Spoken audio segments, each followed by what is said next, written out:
क्या मुस्लिम गली में यादव दुकान लगाएगा तो भीड़ जान लेने पर आमादा हो जाएगी। क्या मुस्लिम गली में यादव की दुकान खुलेगी तो भाईजान ईंट पत्थर चलाएंगे। बरेली में ऐसा ही आरोप लगा है। पंचम यादव पर एक साथ 20-25 लोग आ पड़े। मोइन अली, आफताब और आरिफ ने पत्थर से हमला बोल दिया। अगर पास में बीजेपी नेता का घर ना होता, अगर पंचम यादव उस महाराज के घर में ना घुसता तो फिर शायद बच ना पाता। ये जो भागते हुए घर में घुस रहा है ये पंचम यादव है, और ये जो पंचम का पीछा कर रहे हैं ये मोइन, आफताब, अली और आरिफ के साथ भाईजान की भीड़ है जो पंचम यादव की जान लेने पर आमादा है। और इस भीड़ से जान बचाने के लिए पंचम जिस घर में घुसा है वो बीजेपी नेता और एमएलसी कुंवर महाराज सिंह का घर है। इस फुटेज से पहले क्या हुआ था वो जान लीजिए। इससे पहले पंचम यादव को 20 से 25 मुस्लिम भीड़ ने बेरहमी से पीटा। पंचम के सिर पर ईंट से कई बार वार हुआ। 1, 2, 3, 4, 5। देखिए कितने लोग बीजेपी नेता के घर पर बाहर खड़े हैं।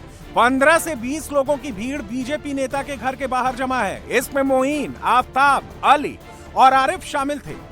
यह मुस्लिम भीड़ बीजेपी नेता के मैनेजर से भिड़ रही थी। घर के गेट पर देखिए कैसे बीजेपी नेता के मैनेजर और भीड़ के बीच बहसबाजी हो रही थी।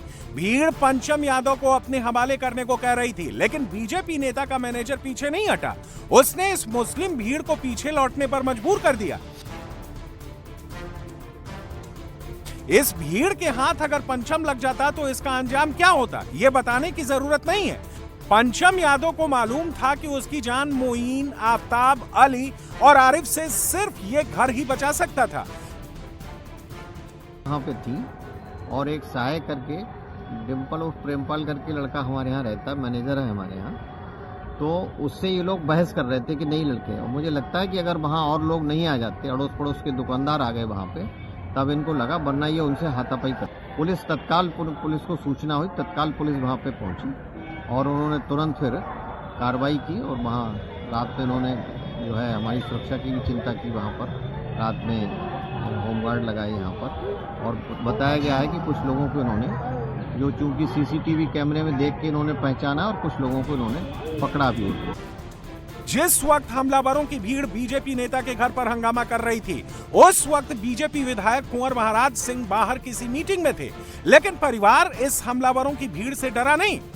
उसने पंचम यादव को अपने घर में शरण देकर उनकी जान बचाई और विधायक और पुलिस को मामले की जानकारी दी। पुलिस के पहुंचने से पहले ही आरोपी फरार हो चुके थे, लेकिन पुलिस ने इस मामले में घेराबंदी करके 3 लोगों को गिरफ्तार किया है। आरोपी आरिफ, मोइन और मोइन का भाई आफताब सलाखों के पीछे पहुंच गए। पुलिस ने जिन आरिफ, मोइन और आफताब को गिरफ्तार किया है, ये तीनों के तीनों मीट के कारोबारी हैं जो फरीदपुर के सब्जी मंडी में मीट की दुकान लगाते हैं। मुस्लिम गली में पंचम यादव भी मीट की दुकान लगा रहा था, लेकिन मुस्लिम भीड़ को यह बात पसंद नहीं आई। पंचम यादव का आरोप है कि अली ने पंचम यादव को मुस्लिम गली में दुकान न लगाने के लिए धमकाया, लेकिन पंचम यादव दुकान लगाने की बात पर अड़ा रहा, जिसके बाद अली ने अपने साथियों को फोन करके बुला लिया। आरिफ, मोइन और आफताब के साथ 25 से 26 लोगों ने पंचम पर हमला बोल दिया।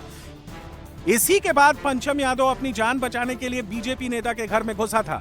अब पुलिस मामले की जांच कर रही है। पुलिस ने अली मोहम्मद, मोइन, आफताब, आरिफ और अन्य अज्ञात 25 से 26 लोगों के खिलाफ मुकदमा दर्ज किया है। को थाना फरीदपुर स्थित कस्बा क्षेत्र में 2 पक्षों के बीच में विवाद की सूचना प्राप्त हुई, जिसमें एक पक्ष खुद को बचाने के उद्देश्य से घर में घुस गया एवं दूसरे पक्ष द्वारा उसका पीछा किया जा रहा था। पुलिस टीम मौके पर पहुंची और मौके से 3 व्यक्तियों को गिरफ्तार किया गया है, जिनके नाम मोइन, आफताब और आरिफ है। इस संबंध में अभियोग भी पंजीकृत कर लिया गया है और अग्रिम विधिक कार्रवाई सुनिश्चित की जा रही है।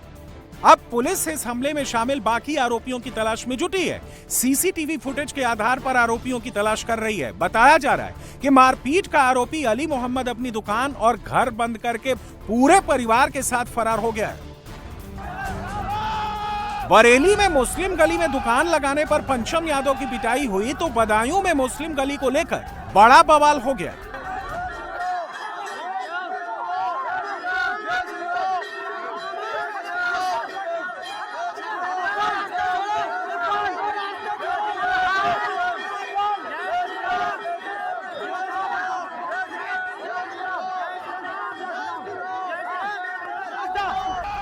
एक तरफ पुलिस है, दूसरी तरफ बदायूं के हिंदू मोहल्ले के लोग हैं। बदायूं के कासिमाबाद में प्रभात फेरी के रूट को पुलिस ने विवादित रास्ता बताते हुए रोक दिया, जबकि गांव वालों का दावा है कि प्रभात फेरी पिछले 50 वर्षों से इसी रास्ते से निकलते हुए आ रही है। बात इतनी बिगड़ गई कि हालात बेकाबू होते देख पुलिस ने लाठीचार्ज कर दिया, जिसके बाद भगदड़ मच गई। पुलिस के लाठीचार्ज से महिलाएं और युवक घायल हो गए।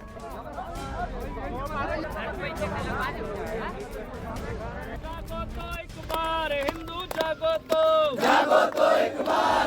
जागो तो एक बार हिंदू जागो तो एक बार हिंदू जागो तो भारत माँ के सपूत जागे, भारत माँ के सपूत जागे। बता दें कि कासिमाबाद में प्रभात फेरी के मार्ग को लेकर 15 जनवरी को भी विवाद हुआ था। मुस्लिम समुदाय ने प्रभात फेरी निकालने के रूट का विरोध किया था। इसी के बाद थाने में इसकी शिकायत भी दर्ज कराई गई थी, जिसके बाद सुबह से ही पुलिस अलर्ट मोड पर थी। कासिमाबाद में भाईजान ने मुस्लिम मोहल्ले से प्रभात फेरी निकालने का विरोध किया, जबकि ये प्रभात फेरी सालों से इसी रूट से निकल रही है। साल 2012 में मात्र 2 साल रास्ता खराब होने की वजह से इस रूट से प्रभात फेरी नहीं निकाली जा सकी थी, लेकिन इसके बाद मुस्लिम समुदाय लगातार ये मांग कर रहा था कि प्रभात फेरी को नए रूट से निकाला जाए, जबकि हिंदुओं का कहना था कि प्रभात फेरी पुराने रूट से ही निकलेगी।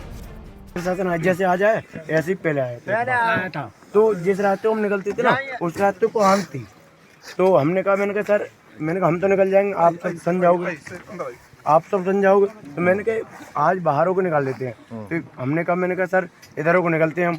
तो प्रशासन ने ये कहा था जब ये रास्ता ठीक हो जाए 1 साल में 2 साल में तो इधरों को निकल लेना, अब जिधरों को निकलना चाहो उधरों को निकाल लो। तो हमने ऐसे करके लाए थे बार बार होते हुए, मैंने कहा बाहरों को निकाल लो, जब रास्ते ठीक हो जाए 1-2 साल में 2 साल में 4 साल में 6 साल में तब उधर को निकाल लेंगे। जब वो रास्ता अब ठीक हो गया तो हमने कहा, मैंने कहा अब इसी साल उस रास्ते को जैसे ये रास्ता है ऐसे करके इधर को लाठीचार्ज के बाद जब पुलिस को यह बात कंफर्म हुई कि प्रभात फेरी निर्धारित रूट से निकाली जा रही थी, तो फिर पुलिस ने उसी रूट से प्रभात फेरी को सुरक्षा में निकलवाया, लेकिन पुलिस के लाठीचार्ज पर लोग नाराज हैं।